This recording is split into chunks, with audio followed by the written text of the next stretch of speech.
Students, we're going to run through a very simple quadratic problem. We'll probably do some more complicated quadratic problems as we go, but this one's fairly simple. It'll become fairly routine, I suppose. So we've got some given information. The perimeter of a rectangle is 20 centimetres and its area is 24 centimetres. We've got to calculate the length and the width of the rectangle. Okay, so one thing you could do is draw a quick sketch of it. Not that there is one here, but you get the idea, so you can visualize it and have a good look at what's going on. You need to recall your basic geometry of the formulas for a perimeter of rectangle, which is length plus width plus length plus width, or length plus width times 2, and area is length times width. You could do this one with trial and error, but it just shows you as we get more and more sophisticated in the situations we have to deal with, it is good to actually learn more sophisticated techniques, and that's what we're doing here. So you can see basically this solution that's already done.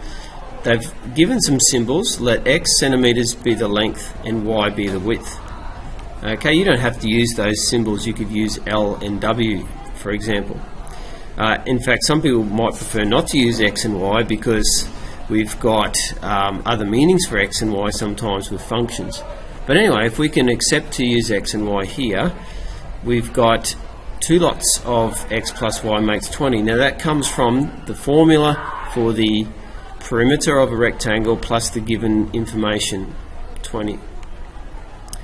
And rearranging that, you'll see why they do that in a minute. Y equals 10 minus x, because there's an important reason why that's done. Then they use the other bit of information, 24 being the given area, is basically used. Now the area of a rectangle is length times width, which for the symbols given in this one is x times y. But what they've done, instead of writing y, they've replaced it with this relationship here. Instead of using y, they've used 10 minus x. So you can see that y there is replaced by 10 minus x there. This x here is the width x. It doesn't change. It stays exactly where it was on the front there. And that's equal to 24. And so they expand that, and on the left hand side we get a quadratic, which equals 24. To solve a quadratic, remember, we need to make the right hand side equal 0. So we need to rearrange, and if you pause the video and do that yourself, because you've done that in class before, so I encourage you to pause the video if you can't see where they get that line from, because we're not going to be focusing on the algebra in this video.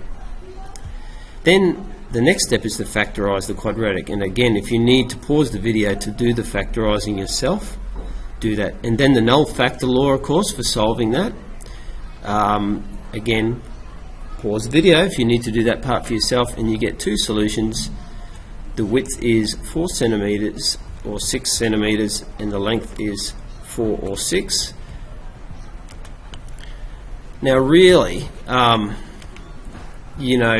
convention is to treat the length as longer than the width, so you're going to probably say, however,